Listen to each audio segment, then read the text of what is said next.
Mobile अलि mobile हो sir mobile अलि पछाडि आयो मोबाइल पछाडि मिल्यो होला नि सबैको हैन मोबाइल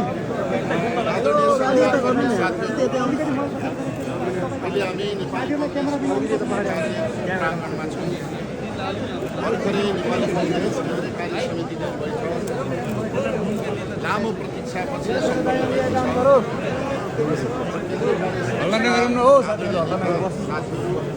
पदाधिकारीज्यूहरू र यो सुनाउनमा उभिएको छु र सबै सञ्चारकर्मी साथीहरूलाई सम्बोधन गर्दै अहिले नेपाली कङ्ग्रेस वास्तवमै जसरी मुलुक विषम परिस्थितिमा छ भाद्र 24 गतेको घटनापछि हाम्रो कार्यालय चलेको छ, दस्तावेज चलेका छन्, सङ्गठनका विभिन्न संरचनाहरूका दस्तावेजहरू ध्वस्त भएका छन् र यो बिचमा नेपाली कङ्ग्रेसको पार्टीले गर्नुपर्ने आन्तरिक साङ्गठनिक प्रक्रियाहरू जसमध्येमा महाधिवेशन पर्दथ्यो, महाधिवेशन निर्वाचनको अघि भएमा विशेष कि नियमित र पछि भएमा कहिले जस्ता विषयले हामी निकै लामो समयसम्म अनिर्णयको बन्दी बन्न पुग्यौँ र यही बिचमा फागुन 21 गते प्रतिनिधि सभाको निर्वाचन हुँदैछ र त्यो निर्वाचन पनि ऐतिहासिक महत्त्वको निर्वाचन छ। यसले बाटो बिराएको संविधानलाई ठिक बाटोमा ल्याउनु छ भने जनताको सार्वभौम सत्ता सम्पन्न प्रतिनिधि सभा विघटित अवस्थामा छ, त्यसलाई पुनर्वाली गर्नु। पुनर्वालीको अर्थ यसलाई निर्वाचनका माध्यमबाट पुनर्वाली हुन्छ भन्ने नेपाली कङ्ग्रेसको विश्वास छ र निर्णय छ। तर हामीसँग एकातर्फ राष्ट्रिय स्तरमा पार्टीले प्रतिस्पर्धा गर्नु छ भने अर्कातर्फ अधिवेशनको विषयलाई लिएर भएको पिछलोको कारणले हाम्रा बिचमा विभिन्न किसिमका मतभेदहरू सिर्जना भए, विभिन्न किसिमका विमति सहमतिका विषयले हामीलाई हल्मल्यायो। यसका बावजुद पनि हामीले लामो समयसम्म पार्टीका पदाधिकारी सदस्यहरूको बिचमा आन्तरिक छलफल गऱ्यौँ, हामीले परामर्श गऱ्यौँ र झट्टै भन्दाखेरि पार्टीभित्रै पनि तहगत वार्ता गऱ्यौँ, संवाद गऱ्यौँ। त्यो गर्दा गर्दै पनि केही कुराहरूसँग नेपाली कङ्ग्रेसको केन्द्रीय कार्य समितिको संस्थापन पक्ष अथवा सभापति पक्ष अथवा कार्यालय केन्द्रीय कार्यालय सहमत हुँदै पनि निष्कर्षमा नपुगेको जस्तो अवस्थामा केही साथीहरूले, पार्टीका पदाधिकारीहरूले विधानका कुनै धाराहरूको उल्लेख गर्दै र विभिन्न किसिमका धाराका तर्कहरू दिएर काठमाडौँमा कुनै विशेष कार्यक्रम गरेको सञ्चार माध्यमहरूबाट यहाँहरूबाट नै हामीलाई जानकारी हुन आयो र केही साथीहरू, हाम्रै साथीहरू पनि त्यसलाई उत्तेजित गराउने, उक्साउने, आह्वान गर्ने र त्यो कार्यक्रमहरू सम्पन्न गर्ने काम गर्दा यसले पार्टीलाई मात्रै होइन सिङ्गो मुलुकको संविधान जोगाउने उद्देश्यमा, प्रतिनिधि सभाको निर्वाचन सम्पन्न गर्ने कार्यमा र त्यति मात्र पनि होइन त्यो निर्वाचनमा नेपाली कङ्ग्रेसलाई सबल, सक्षम र एकता बनाएर लिएर जाने कुरामा त्यसले ठुलो असर पुर्यायो, दखल पुर्यायो र त्यो पुर्याएको कुरा नेपाली कङ्ग्रेसको केन्द्रीय कार्य समितिको हिजो र आज बसेको 29 र आज 30 गतेको बैठकले एउटा ठहर गर्यो र पार्टीको अनुशासनको धारा रसिद भएको पनि पार्टीले निर्णय गरेको छ, जुन निर्णय म यहाँको समक्ष सुनाउन चाहन्छु। पार्टीको पहिलो निर्णय हामीले गरेका छौँ कि यो अहिलेसम्मका सबै कार्य सम्पादन समितिले गरेका निर्णयहरूलाई आजको बैठकले अनुमोदन गरेका छ। र त्यसै गरी दोस्रो निर्णयमा अनुशासन सम्बन्धी कारबाहीको निर्णय गरेका छौँ। नेपाली कङ्ग्रेसको विधान 2017 संशोधन सहितको धारा 34 को उपधारा 1 को दिआएको खण्ड क, ख, ग र घ को विरुद्ध नेपाली कङ्ग्रेसका केन्द्रीय पदाधिकारीहरू, महामन्त्रीहरू, सहमहामन्त्रीहरू र सदस्यहरूले अनुशासन उल्लङ्घन गरेको विभिन्न माध्यमबाट केन्द्रीय कार्य समितिलाई जानकारी हुन आएको र त्यस सम्बन्धमा मिति 2082/29 र आज 30 गते सम्मका विभिन्न मिडियामा प्रकाशित र प्रसारित सञ्चारबाट पनि पुष्टि भएको, मिति 2082/29 गते नेपाली कङ्ग्रेसको विशेष केन्द्रीय महाधिवेशन कार्यविधि 2082 भनी पारित गरेको भन्ने, महामन्त्री द्वयको प्रतिवेदन समेत पेश गरी छलफल भई पारित गरेको भन्ने, निर्वाचन समिति गठन गरी निर्वाचन कार्यतालिका प्रकाशन गरेको भन्ने र आज मिति 2082/29 गते महामन्त्रीमा रहेका पदाधिकारीले पार्टीको सभापतिमा र अन्य पदाधिकारी तथा केन्द्रीय सदस्यहरूले विभिन्न पदमा उम्मेदवारी भई दरखास्त समेत दिएको भनी विभिन्न सञ्चार माध्यमबाट पुष्टि हुन आएको पाइन्छ। साथै केन्द्रीय कार्य समितिको मिति 2082/8-15 र कार्य सम्पादन समितिको मिति 82/9-18 को निर्णय समेत उल्लङ्घन गरी मिति 2009-17 गते महामन्त्री द्वयको हस्ताक्षरबाट नियमित महाधिवेशन स्थगन विकल्प विशेष महाधिवेशन भन्ने सूचना तथा निजहरूले दिएको प्रेस विज्ञप्तिबाट पनि पुष्टि भएको छ। अत नेपाली कङ्ग्रेसको विधान 2017 संशोधन सहित धारा 34(1) को खण्ड क पार्टीको आदर्श सिद्धान्त र नीति विपरीत कुनै पनि कार्य गरेमा ऐजनको दिआए खण्ड ख पार्टीको विधान नियमावली विपरीत कार्य गरेमा ऐजन दिआए खण्ड ग पार्टीको आचार संहिता उल्लङ्घन गरेमा ऐजन दिआए खण्ड ङ पार्टीलाई प्रत्यक्ष वा अप्रत्यक्ष रूपमा हानि नोक्सानी पुर्याएमा भन्ने समेतको कार्यहरूको ठाडो उल्लङ्घन गरेको हुँदा नेपाली काङ्ग्रेसको विधान 2017 संशोधन सहितको धारा 34 को उपधारा 1 को दिआए खण्ड क, ख, ग, ङ विरुद्धका कार्य गर्ने त्यस्ता पदाधिकारी र सदस्यहरूलाई अपरझट अनुशासनको कारबाही गर्नु परेको समेतका कारणले नेपाली काङ्ग्रेसको विधान 2017 संशोधन सहित धारा 50(5) उल्लेख भए बमोजिमको व्यवस्था समेतका आधारमा नेपाली काङ्ग्रेसको विधानको 2017 संशोधन सहितको धारा 22 उपधारा 20 तथा धारा 34 को उपधारा 8 को दिहाय खण्ड घ ङ बमोजिम नेपाली काङ्ग्रेसको पार्टीको साधारण सदस्य समेत नरहने गरी आजका मितिबाट लागू हुने गरी पार्टीबाट निष्कासन गरिएको छ। कारबाहीमा परेका पदाधिकारी तथा सदस्यहरू गगन कुमार थापा महामन्त्री, विश्वप्रकाश शर्मा महामन्त्री, फर्मुला मन्सुर सहमहामन्त्री। यसै गरी निर्णय 3 मा पार्टीले आजसम्म जे जस्तो आकर्षणमा, प्रलोभनमा अथवा लैलैमा लागेर साथीहरूले पार्टीको हित विपरीत कार्य गर्नुहुने अन्य पदाधिकारी सदस्यहरूलाई पार्टीको अनुशासन सम्झिएर, पार्टीको जिम्मेवारी सम्झिएर राष्ट्रिय राजनीतिको विषम परिस्थितिलाई मध्यनजर गरेर पार्टीमा फर्कन र नियमित रूपले काम गर्नका लागि हार्दिक आह्वान अपिल गर्ने निर्णय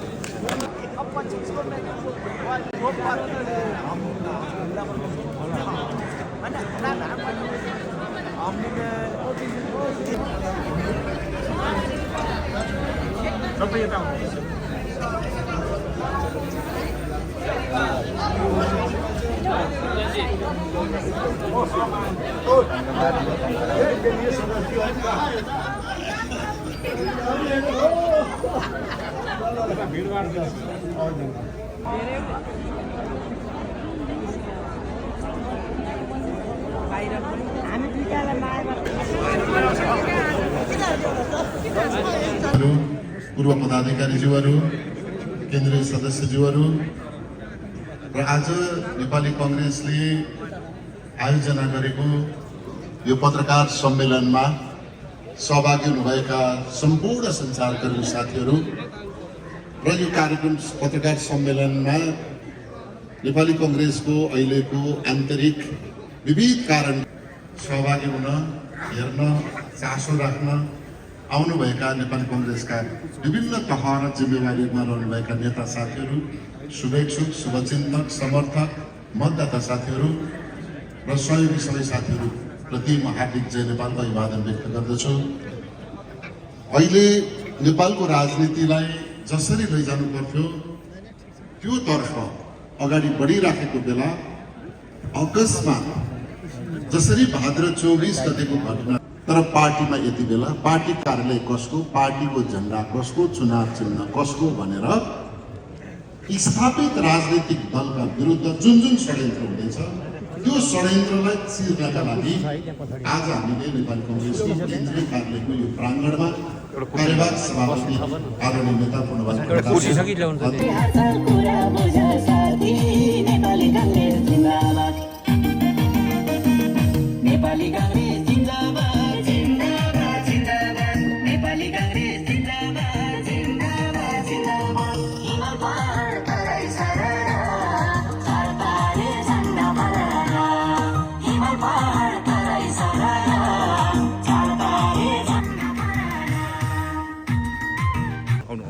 एकछिन प्लिज।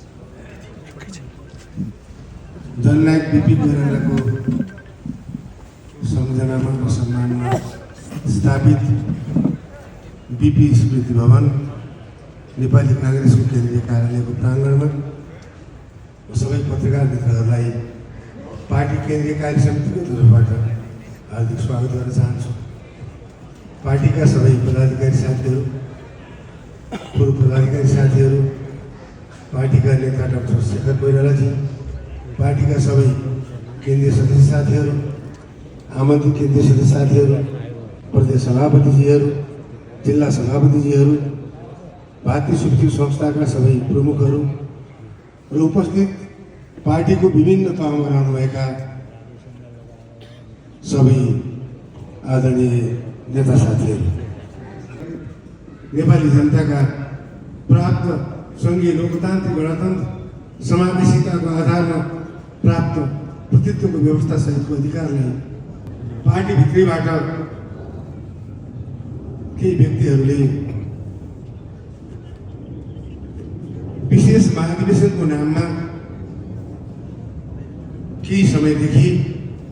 विभिन्न पार्टीका अनुशासनभन्दा बाहिरका गतिविधिहरू गर्दै आएको, त्यहीसँग जोडिएर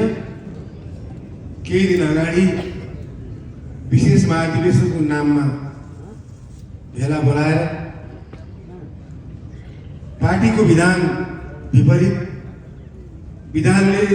दिएको आफ्नो काम कर्तव्य र अधिकारको विपरीत त्यो भेलाको आयोजना गरेर निर्वाचन आयोगमा पुगेको कुरा हामीले सञ्चार माध्यमबाट थाहा पायौँ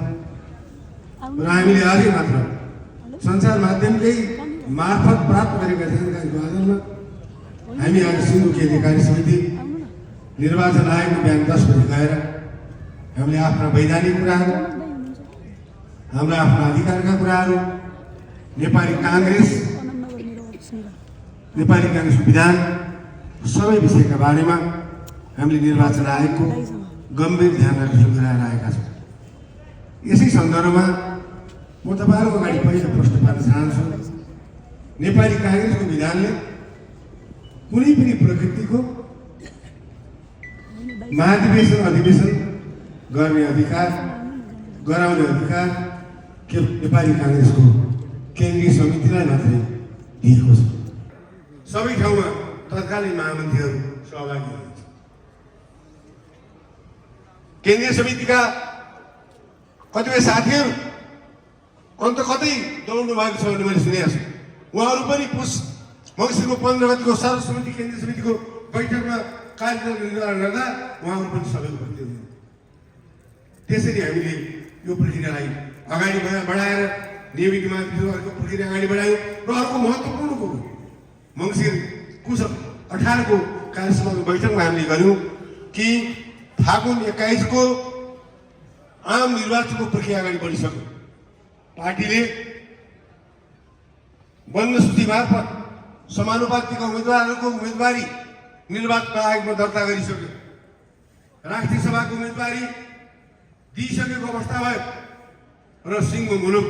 फागुन 21 को निर्वाचनमा होमिएको अवस्थामा पार्टीको केन्द्रीय समिति, प्रदेश समिति, जिल्ला समिति, क्षेत्रीय समिति, पालिका समिति, वार्ड नगर समिति, सबै कार्य समिति, भारतीय स्वीकृति संस्था क्रियाशील सदस्य काङ्ग्रेस सबै शुभचिन्तकहरू यो 21 निर्वाचनमा होमिएर यो देशमा लाग्नको लागि हाम्रो अगाडि त्यो अवसर अवस्था आयो। त्यसैले हामी अब अधिवेशन कार्यका लागि क्रियाशील सदस्यता प्राप्त भइसकेपछि वैशाख 26, 27, 28, 29 को निर्धारित अनुसार नियमित गर्दै जाने र सँगसँगै निर्वाचन तयारी गर्ने भनेर हामी यसरी मङ्सिर पुसको 18 गतेको कार्य सम्मानको बैठक मार्फत अगाडि बढ्यौँ। तर त्यही बिचमा विशेष महाधिवेशनको नामको भेलाको आयोजना गरिएका खबरहरू आए। हामीले विशेष महाधिवेशनको भेलामा लागेका तत्कालीन पदाधिकारीहरूसँग विभिन्न चरणको कुरा पनि गर्यौँ। त्यो समस्या नआओस्, पार्टीले सर्वसम्मति गरेका निर्णयहरू नियमित महाधिवेशनको प्रक्रिया अगाडि बढिसकेको अवस्थामा विशेष महाधिवेशन गर्ने भनेको पार्टीलाई विखण्डनतिर लगाउने, पार्टीलाई दुर्घटनातिर लगाउने, आम नेपाली जनताले काङ्ग्रेसप्रति अहिलेको प्रतिकूल अवस्थाको नेतृत्व गरोस् भनेर विश्वास र भरोसा गरेको बेलामा त्यो विश्वास र भरोसामा ठेस पुग्ने अवस्था सिर्जना हुन्छ। त्यसैले त्यो विशेष महाधिवेशनको नाममा भएको भेलालाई रोकेर पार्टीमा एकताको भावबाट अगाडि जानुको लागि हामीले उहाँहरूले उठाउनु भएका विषयहरूलाई सम्बोधन गर्ने कुरा लगभग सबै कुरालाई सम्बोधन गर्ने क्रममा जो छलफलमा बस्नुभएका नेताहरूले अगाडि बढाउनु यो कुरा भन्नु जरुरी छ। धेरै कुरा भ्रम पारिएको छ। प्रदेश सभापतिले समेत बोलाएर छलफल गरेर उहाँले उठाएका सबै कुराहरूलाई सम्बोधन गर्ने क्रममा कतिसम्मको सभापतिको त्यागको नमुनाको अवस्थामा पुग्नुभयो भने तपाईँकै निर्णयले, कार्यसमितिको निर्णयले मैले पार्टीको तर्फबाट उम्मेदवार हुनेको टिकटमा हस्ताक्षर गर्ने तपाईँले गरेको निर्णयको आधारमा मेरो सही चल्यो। समानुपातिको सूचीमा मैले सही गरेँ तपाईँकै निर्णयको आधारमा। राष्ट्रिय सभाको टिकट तपाईँको निर्णयको आधारमा मैले सही गरेर पठाएँ। अब प्रतिनिधि सभाको बेला आएको छ। यदि तपाईँले भन्नुभएको छ तपाईँहरूको कुरा भन्नुहोस् न। यदि मैले प्रतिनिधि सभाको टिकटको हस्ताक्षर मैले छोडेर गगनजी कार्यभागको कुरा मात्र होइन, तपाईँले जसलाई भन्नु छ उसैलाई हस्ताक्षर गर्न म दिन तयार छु। तर पार्टीको विखण्डन रोक्नुहोस्, पार्टीलाई यो दुरवस्था लिएर जानलाई रोक्नुहोस् भन्ने सभापतिले एक्लै भन्नुभयो होइन। त्यहाँ डाक्टर वीरेन्द्र साँची हुनुहुन्छ, केन्द्रीय सदस्य रमेश घटक साँची हुनुहुन्छ, लगायतका नेताहरू साँची हुनुहोस्। त्यो अस्ति बिहानको कुरा, 30 गति बिहानको कुरा। अर्थात् मैले के भन्नु खोजेको भन्दा उहाँले जे कारणले सभापतिजीलाई देखाएर अथवा अन्य कुरा देखाएर हामीले यो अवस्था पुग्नु पर्यो भन्ने खालका बाहिर कुरा ल्याउनु भएको छ। ती सारा कुरा छुट्याउ गलत हो। र विशेष महाधिवेशन माग गर्ने अधिकार छ 40% महाधिवेशन प्रतिनिधिहरूलाई, तर उहाँलाई बोलाउने अधिकार काङ्ग्रेस विधानले दिएको छैन। केवल केन्द्रीय कार्य समितिले मात्रै विशेष महाधिवेशन बोलाउन पाउँछ, सक्छ, कार्यविधि बनाउन पाउँछ र उसले बनाएको कार्यविधि र एजेन्डालाई निर्धारण गरिसकेपछि अनि केन्द्रीय कार्यालयले त्यो निर्णयलाई कार्यान्वयनको लागि विशेष महाधिवेशनको आयोजनाको जिम्मेवारी दिन्छ। त्यसैले विधानको केन्द्र भनेको केन्द्रीय कार्य समिति र केन्द्रीय कार्यालय। उहाँले भनेको सुने मैले मिडियामा, यो केन्द्रीय कार्यालयका महामन्त्रीको जिम्मा भएको कारणले, त्यो सभापतिले कार्य समिति ध्यान नपुर्याएको कारणले हामीले गर्नु परेको भनेर उहाँले 16 जना झुटको कुराहरू प्रचार गरेर जो आफ्नो विधानको अधिकारमा छैन, केन्द्रीय समितिको निर्णयमा छैन, विधानको व्यवस्थामा भएको हो। एउटा कुरा 40 बजीले माग गरेपछि केन्द्रीय कार्य समितिले विशेष महाधिवेशन बोलाउनु पर्छ। बोलाउनु पर्ने कुरालाई विस्तृत गरेरै दोहोऱ्याएर भन्छु, आयोजक माग गर्नेहरूकै विकल्प, पहिलो विकल्प नियमित महाधिवेशन गरियोस् भन्ने विकल्पलाई हामीले अगाडि बढाइसकेपछि अब विशेष महाधिवेशन बोलाउन आवश्यक रहेन भनेर त्यसलाई त्यसको औचित्य समाप्त भएको निर्णय गरेर हामीले नियमित महाधिवेशन प्रक्रिया अगाडि बढाइरहेको अवस्थामा उहाँहरूले त्यो प्रक्रिया अगाडि बढाउनु जुन नेपाली अनुसार सर्वथा विधान विपरीत छ, सर्वथा पार्टीलाई क्षति पुर्याउने उद्देश्यबाट प्रेरित छ त्यो बेला। त्यसैले त्यो सम्पूर्ण रूपमा पार्टीको विधान सम्मत नभएको कारणले पार्टीको केन्द्रीय कार्य सम्मान समितिको बैठक बसेर त्यो अवैधानिक बेला त्यो अवैधानिक विशेष महाधिवेशनको नाममा बोलाएको बेलामा पार्टीको महाधिवेशन महासमिति पार्टीका विभिन्न तहका नेताहरू कार्य समितिमा भएका नेताहरू सहभागी नहुनुको लागि कार्य सम्मान समितिले बेलैमा आह्वान गरिसक्यो। कुनै अवस्थाको म तपाईँहरूलाई प्रश्न पार्न चाहन्छु। तपाईँहरू मार्फत देशभरिका नेपाली काङ्ग्रेसका सदस्यहरू नेताहरू शुभेच्छाहरू क्रियाशील सदस्यहरू देश र दुनियाँबाट नेपाली काङ्ग्रेसको सुदृढीकरण चाहने बलियो काङ्ग्रेस चाहने सुदृढ काङ्ग्रेस चाहने र सुदृढ काङ्ग्रेस मार्फत देशका सबै चुनौतीहरूको सामना गर्ने नायकत्व नेतृत्व काङ्ग्रेस लिन चाहनेहरूका लागि मैले सबै कुराहरू जस्ताको तस्तै आज समय लिएर तपाईँहरू पत्रकारहरू मार्फत सिङ्गो पार्टीको प्राङ्गणमा भएका साथीहरू अगाडि राख्दैछु। त्यसरी गरिएको अवैधानिक भेलाको अर्को बाटो छ। उहाँहरूले के भनेर गर्नुभयो? हामी कुनै आरोपले बरु पिउँछौँ पार्टी फुटाउनु, विशेष महाधिवेशन पार्टी फुट्दैन हामी भनिरहेका थियौँ। विशेष महाधिवेशन भयो भने पार्टी फुट्छ, पार्टी फुट्नुहुन्छ। एउटाले त्यो भन्नु, अर्कोले भन्नु पार्टी फुट्न थाल्यो भने हलबाट पहिलो निक्लिने व्यक्ति मै हुनेछु भनेर त्यस्तो खालको तत्कालको लागि आश्वासन परिणाममा झुटो आश्वासन दिएर देशभरिका कतिपय इमानदार महाधिवेशन प्रतिनिधिहरू महासमिति प्रतिनिधिहरू पार्टीका नेताहरूलाई विशेष महाधिवेशन भेलाको नाममा रिक्रुट मण्डपमा झुटो आश्वासन झुटो वचन दिएर पार्टीलाई विखण्डनको दुर्दशामा पुर्याउने काम उहाँले गर्नु। त्यसैले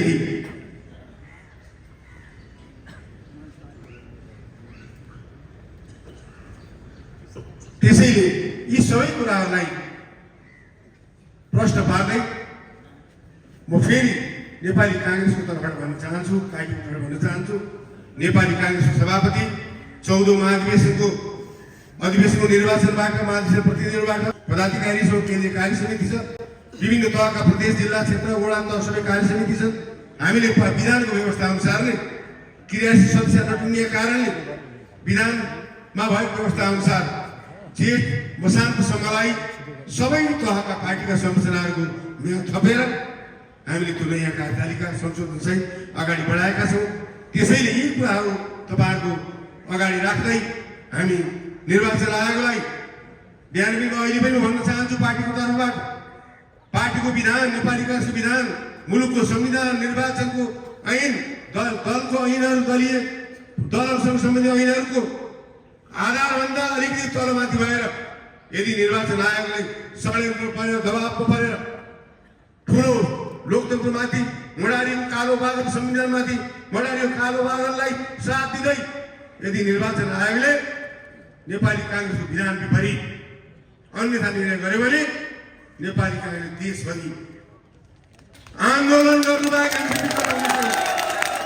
हामी प्रत्येक ठाउँमा वडामा राजधानीमा प्रत्येक ठाउँमा नेपाली काङ्ग्रेस चारताल झन्डाहरू रुख लिएर हाम्रो उद्देश्यलाई लिएर हामी त्यो ठाउँमा अगाडि बढ्न हामीलाई बाध्यता पारिएको छ। हामीलाई खालि निर्वाचन आयोगले त्यो गर्छ भन्ने लागेको होइन। आशंका अविश्वास बाहिर आएका चर्चाहरू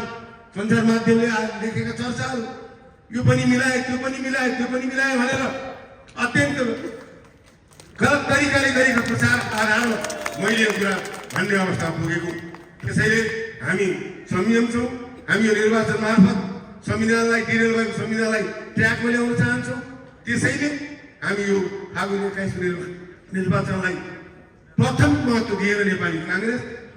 सबै दलहरूलाई यो बाटोमा लिएर जानका लागि सबै संवाद वार्ता सबसँग कुरा अगाडि बढाइरहेका छौँ र फागुन 21 निर्वाचन सम्पन्न गरेर मुलुकको डिरेल भएको संविधानलाई फेरि लिक ल्याएर नेपाली जनतामा रहेको सार्वभौम सत्ता, भौगोलिक अखण्डता, नेपालको स्वाभिमान सबै कुरालाई रक्षा गर्नको लागि हामी नेपाली काङ्ग्रेस दृढ भएर अगाडि बढ्छौँ र देशभरिका पार्टीका सबै तहका नेताहरूलाई भातृ सुरक्षा संस्थालाई यो सबै अभियानमा अगाडि बढ्नुको लागि र कुनै पनि षड्यन्त्र कुनै पनि हामीमाथि हुने गलत निर्णयहरूका विरुद्ध आवश्यक परेको बेला पार्टीले आह्वान गर्ने बित्तिकै तम तयार भएर रहनको लागि पार्टीको केन्द्रीय समितिको तर्फबाट सबैलाई अनुरोध आह्वान गर्न चाहन्छु र सबै पत्रकार साथीहरूलाई धन्यवाद दिन चाहन्छु। धन्यवाद। जय नेपाल। डाक्टर शेखरले केही कुरा त विशेष महाधिवेशनको विषयलाई लिएर जुन अहिले यो विवाद उत्पन्न भएको छ त्यसको सन्दर्भमा नेपाली कङ्ग्रेसको 2082 8 15 को निर्णयबाट प्रष्ट रूपमा के छ भने 17/2 को विधानको 17/2 को व्यवस्थालाई मङ्सिर 21 गते भित्र यदि अधिवेशन सम्पन्न भएन भने विशेष अनुमोदन भएको अवस्था छ र दोस्रो कुरो के भने विशेष महाधिवेशन बोलाउने अथोरिटी छ कि छैन भन्ने सन्दर्भमा नेपाली कङ्ग्रेसको विधानको धारा 3 को 12 मा प्रष्ट व्यवस्था छ। त्यस्तै गरिकन म यहाँलाई के निवेदन गर्न चाहन्छु भने पटक पटक विधानको धारा 17 को कुरा ल्याइएको छ त्यसको व्यवस्था के हो भन्ने सन्दर्भमा मैले यहाँलाई निवेदन गर्दै गर्दा 17 को 5 मा प्रष्ट रूपमा के व्यवस्था गरिएको छ भने नेपाली कङ्ग्रेसको केन्द्रीय कार्यालयले कि नेपाली कङ्ग्रेसको केन्द्रीय कार्य समितिले त्यसको बारेमा निर्णय गर्ने र सोही बमोजिम अधिवेशन सम्पन्न गर्ने भन्ने व्यवस्था रहेको कुरा यहाँलाई निवेदन गर्न चाहन्छु। र तत्पश्चात जुन विशेष महाधिवेशनको हवाला दिइरहेको त्यसको सन्दर्भमा महामन्त्री द्वयले एउटा स्टेटमेन्ट आयो 8/17 मा 2082 8/17 को निर्णयहरूका सन्दर्भमा तपाईहरुलाई प्रष्ट के थाहा जानकारी छ भने महामन्त्री द्वयभन्दा बाहेक यो भेला बोलाउन सक्ने अवस्था थियो कि थिएन, महामन्त्रीले बोलाएको बैठक कि छैन भन्दाखेरि केन्द्रीय कार्य समितिले गरेको निर्णयलाई उल्ट्याउने महामन्त्रीहरूलाई अथोरिटी छैन भन्ने कुरा यहाँलाई निवेदन गर्न चाहन्छु। र अर्को कुरा के भन्दाखेरि यो विधानको व्यवस्थाका सन्दर्भमा उहाँहरूले जुन कार्य गर्नु भएको छ 17 को 2 बमोजिम बोलाउने कुरा मात्र होइन, यसका धाराहरू एक अर्कोसँग रिलेटेड छन्। त्यसो भएको कारणले विधानको धारा 35 तपाईलाई निवेदन गर्न चाहन्छौँ। आज उनीहरूले विधानको धारा 35 बमोजिम अवैध रूपमा निर्वाचन समिति गठन गरेको कुरा र कार्यविधि बनाएको छ। त्यो कार्यविधि विधानभन्दा ठुलो हुन्छ कि हुँदैन? त्यो कार्यविधिले विधान हाम्रो उल्लङ्घन गर्न सक्छ कि सक्दैन? त्यसले नियमहरूलाई हटाउन सक्छ कि सक्दैन? विशेष महाधिवेशन गर्दै गर्दा वा भन्दै गर्दा कथित विशेष महाधिवेशन बुझ्ने केही कानुनविद साथीहरूको भनाइ अनुसार उहाँहरूले जुन कुरा उठाउनु भएको छ त्यो कुरा अवैध छ।